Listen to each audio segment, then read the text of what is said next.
As one of the most notorious gangsters in history, Al Capone presided over a vast and profitable empire of organized crime. But when he was finally put on trial, the most he could be convicted of was tax evasion.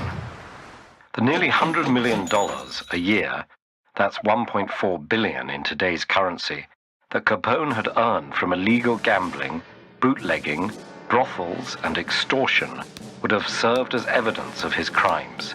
But the money was nowhere to be found. Capone and his associates had hidden it through investments in various businesses whose ultimate ownership couldn't be proven, like cash-only laundromats.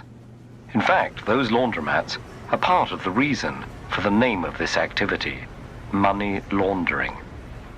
Money laundering came to be the term for any process that cleans illegally obtained funds of their dirty criminal origins, allowing them to be used within the legal economy. But Capone wasn't the first to launder money. In fact, this practice is about as old as money itself. Merchants hid their riches from tax collectors, and pirates sought to sell their bounty without drawing attention to how they got it. With the recent arrival of virtual currencies, offshore banking, the dark net, and global markets, schemes have become much more complex. Although modern money laundering methods vary greatly, most share three basic steps: placement, layering, and integration. Placement is where illegally obtained money is converted into assets that seem legitimate. That's often done by depositing funds into a bank account registered to an anonymous corporation or a professional middleman.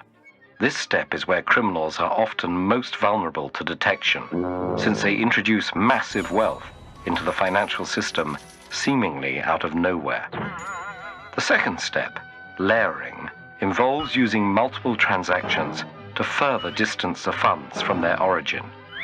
This can take the form of transfers between multiple accounts or the purchase of tradable property like expensive cars, artwork, and real estate. Casinos, where large sums of money change hands every second, are also popular venues for layering. A money launderer may have their gambling balance made available at a casino chain's locations in other countries or work with employees to rig games. The last step, integration, allows clean money to re-enter the mainstream economy and to benefit the original criminal. They might invest it into a legal business, claim payment by producing fake invoices, or even start a bogus charity, placing themselves on the board of directors with an exorbitant salary. Money laundering itself wasn't officially recognized as a federal crime in the United States until 1986. Before that point, the government needed to prosecute a related crime, like tax evasion. From 1986 on, they could confiscate wealth simply by demonstrating that concealment had occurred, which had a positive effect on prosecuting major criminal operations like drug traffickers.